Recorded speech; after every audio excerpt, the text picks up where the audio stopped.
Everyone, I am doctor कृषिका Jain. कैसे हैं आप सब लोग? मैं भी बहुत अच्छी हूँ और आज मैं इस वीडियो में फियर्स के बारे में बात करने वाली हूँ। हम सभी के अंदर थोड़े बहुत फियर्स होते हैं। फियर से हमेशा डरने की कोई ज़रूरत नहीं होती है, क्योंकि फियर भी हम सब के लिए ज़रूरी है। ये बात सुनने में बहुत अजीब लग रही होगी, पर ये बात सच है। जैसे अभी कोरोना वायरस फैला हुआ है, अगर हम लोग थोड़ा बहुत डरेंगे नहीं तो हम सेफ्टी मेजर्स फॉलो नहीं करेंगे और फिर इस वायरस की चपेट में आ जाएंगे और हमारी लाइफ को भी खतरा है। तो डरना ज़रूरी है। इसी तरीके से अगर एक स्टूडेंट को एग्ज़ाम में फ़ेल होने का डर नहीं होगा तो वो पढ़ाई नहीं करेगा। तो थोड़े बहुत फियर्स ज़रूरी है, बट प्रॉब्लम तब आती है जब ये फियर्स ज़रूरत से ज़्यादा बढ़ जाते हैं। अब ये फियर ज़रूरत से ज़्यादा बढ़ जाते हैं तो ये प्रॉब्लम्स हमारे लाइफ में करना शुरू कर देते हैं।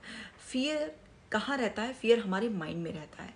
माइंड में रहकर ये गलत सलत इमेजिनेशन करता है और फिर हमें रोकता है एक्शन लेने से। यानी कि हमें इतना डरा देता है, हमारे सामने वो सारे के सारे एविडेंसेस इकट्ठे करने की कोशिश करता है जो रियल में एग्जिस्ट ही नहीं करते। इसीलिए कहते हैं फियर को फॉल्स एविडेंस अपीयरिंग रियल। तो अब हम फियर्स कैसे अपने अंदर पहुंचा देते हैं हमें पता भी नहीं चलता है, कैसे एक्वायर करते हैं वो समझते हैं, डर का मनोविज्ञान समझते हैं। देखिए, मोस्टली फियर्स हमारे लर्नड फियर्स होते हैं जो हमने कहीं ना आसपास से एक्वायर किए हुए होते हैं। जैसे फॉर एग्जांपल कोई बहुत स्पीड से जा रहे थे और उनका उस दिन एक्सीडेंट हो गया।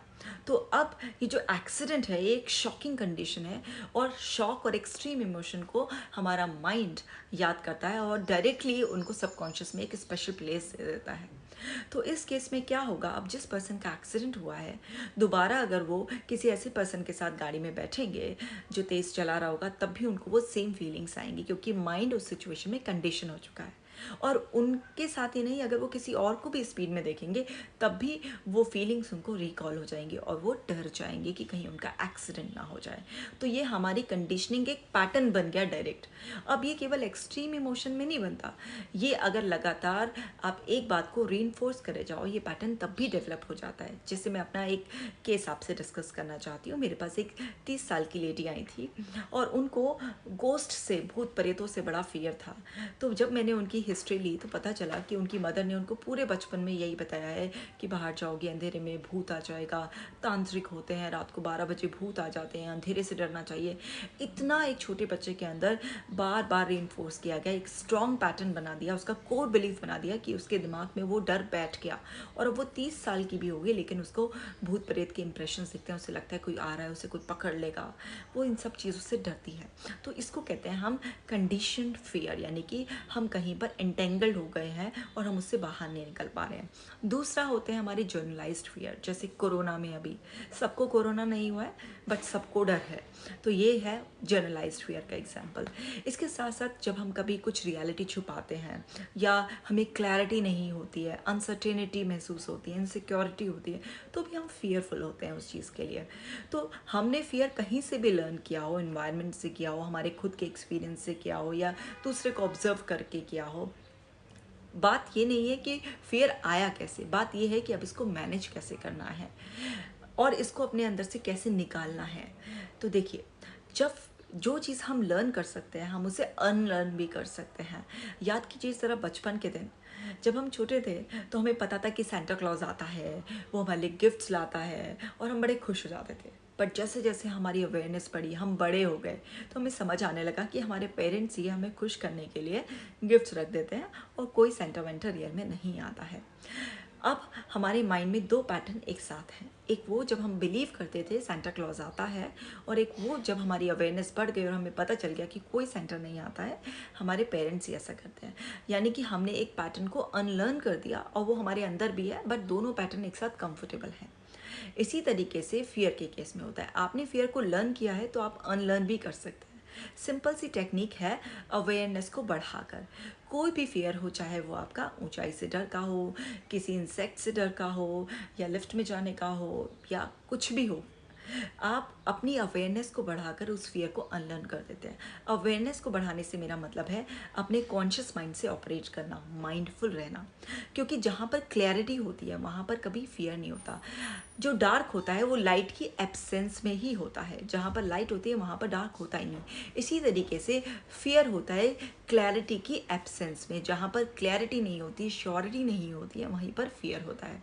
तो आप अपनी कॉन्शियसनेस, आप अपनी अवेयरनेस बढ़ाएंगे। अवेयरनेस बढ़ाने का मतलब है कि आप अपनी इन पांचों सेंसेस का यूज़ करेंगे। एग्जाम्पल से समझते हैं, जैसे अगर किसी को लिफ्ट में जाने का फियर है, तो अब क्या है, आप लिफ्ट में जाने से पहले अपने आप को पूरा वेल प्रिपेयर कर लीजिए कि लिफ्ट में ये इतने बटन होते हैं, मुझे जिस फ्लोर पर जाना है उसका बटन दबाना होता है, फिर लिफ्ट का शटर बंद करना होता है। अगर लाइट चली जाती है तो वहाँ पर इमरजेंसी बटन भी होता है, वहाँ पर फ़ोन नंबर भी लिखा होता है। मैं अपने फ़ोन की टॉर्च लाइट भी जला सकती हूँ, मैं अपने फ़ोन से कॉल भी कर सकती हूँ, या मैं अपने आप को स्टेट में बचाने से डीप ब्रीदिंग भी ले सकती हूँ, मैं अपने आप को काम रख सकती हूँ। तो आपने इतने सारी क्लैरिटी अपने माइंड में ले आए, तो अब आपके फियर का लेवल जो है वो डाउन हो जाएगा। और जब फियर का लेवल डाउन हो जाएगा तो आपको वो जो फीलिंग्स आ रही थी वो अपने आप ही कम आएंगी। साथ ही साथ अपने माइंड को पॉजिटिव फीड देते रहें कि मैं लिफ्ट में जा सकती हूँ, ये मेरे लिए बहुत आसान है। जब बाकी लोग जा सकते हैं, इवन छोटे छोटे बच्चे जा सकते हैं, तो मैं भी जा सकती हूँ, ये सब मैं कर सकती हूँ। और इसी के साथ साथ आप इसकी मेंटल प्रैक्टिस करें।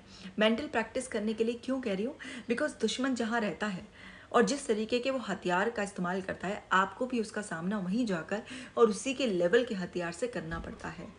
ये दुश्मन रहता है आपके माइंड के अंदर, और ये हथियार इस्तेमाल करता है कल्पना का। आपके मन में उल्टे सीधे कल्पनाएं ख्याल आती हैं, तो आपको भी बस वही हथियार इस्तेमाल करना है।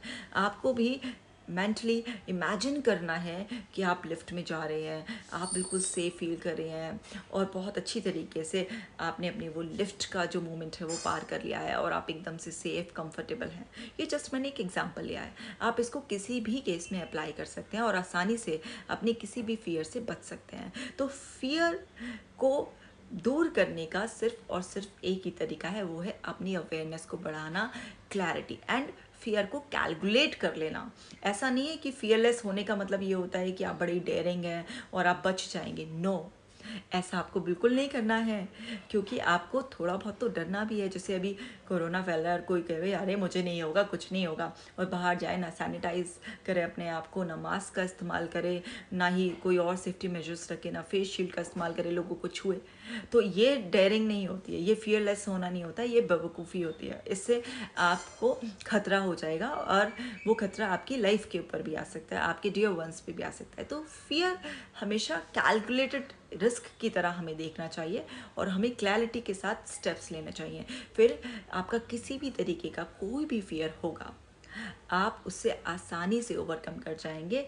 तो आज ही अपनी अवेयरनेस को बढ़ाइए और अपने फियर्स को डिटैच कीजिए, खुश रहिए, लाइफ को एंजॉय कीजिए। Bye bye.